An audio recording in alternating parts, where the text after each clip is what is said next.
हुआ, ये पूरे देश को झकझोर कर रख दिया है। ये पुलवामा जैसे ताज जैसे हमले को फिर से एक यादगार बना के रख दिया है इस भारत देश में। और जहां तक हम बात करें तो भाजपा नेता बिंदु सिंह तिवारी और पिंटू भैया की, तो आज हम इनसे कुछ बातचीत करेंगे, क्या कुछ विचार रहेगा इस पहलगाम हमले के ऊपर। बहुत बहुत स्वागत है भैया आपका। क्या कुछ विचार है इस पहलगाम हमले पे, कहाँ तक? नमस्कार।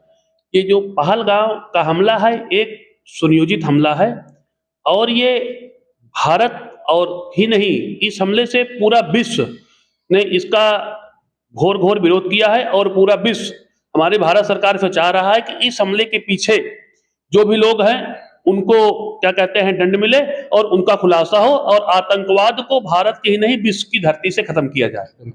भैया, जिस तरीके से जामा मस्जिद के बगल में भाजपा एमएलए के प्रदर्शन करते समय उनके ऊपर एफआईआर दर्ज हो रहा है, कैसे कहाँ तक सही है?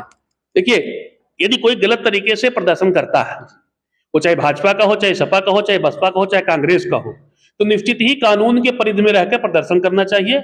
और बड़ी दुख के साथ बड़ी आश्चर्य की बात यह है कि इस हमले का पूरे विश्व ने एक मत से विरोध किया है और भारत में जितनी पार्टियां हैं, चाहे भाजपा हो, चाहे सपा हो, चाहे कांग्रेस हो, सबने माननीय मोदी जी से, माननीय केंद्र सरकार से अनुरोध किया है कि अविलंब आतंकवादियों के खिलाफ कार्रवाई हो।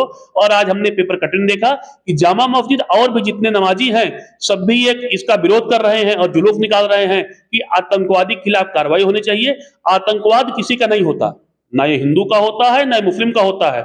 उसमें मुस्लिम भी मारा गया है, उसमें ईसाई भी मारा गया है और उसमें हिंदू मारा गया है। और यदि कोई पर्यटक दाएं बाएं होता तो वो भी मारा जाता, इसमें कोई संदेह नहीं है। तो आतंकवादी और अपराधी दोनों किसी के नहीं होते हैं, न किसी जात के होते हैं, न किसी धर्म के होते हैं। और इस हमले के हिंदू और मुस्लिम सब लोग इसका विरोध कर रहे हैं। और मेरी खुद व्यक्तिगत राय यह है कि रोज रोज जो 1947 से आज तक चला आ रहा है, जो पीओके है, जो मेरा मानना है, मेरी 40 साल की उम्र में, पीओके ही एक ऐसा स्थान है जहां पे आतंकवादी गतिविधियों को पाकिस्तान शरण देता है।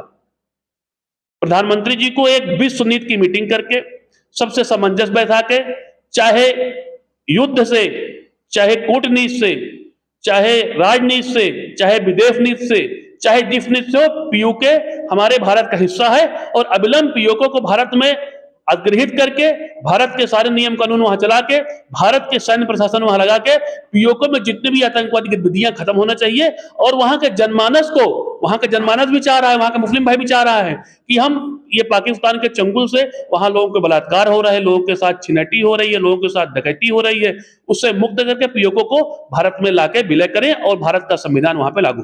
धारा 370 हटने के बाद फिर ऐसी घटना कारित हुई जम्मू कश्मीर में, इसको आप किस तरह से देखिए? घटना जम्मू कश्मीर में कारित हुई, ये घटना इन आतंकवादियों द्वारा कहीं भी कारित की जा सकती है, क्योंकि इनका ना कोई धर्म होता है, ना इनकी कोई जात होती है, ना इनका कोई वजूद होता है। इनका मकसद होता है कि भारत में जो शांति थी, अशांति फैलाना।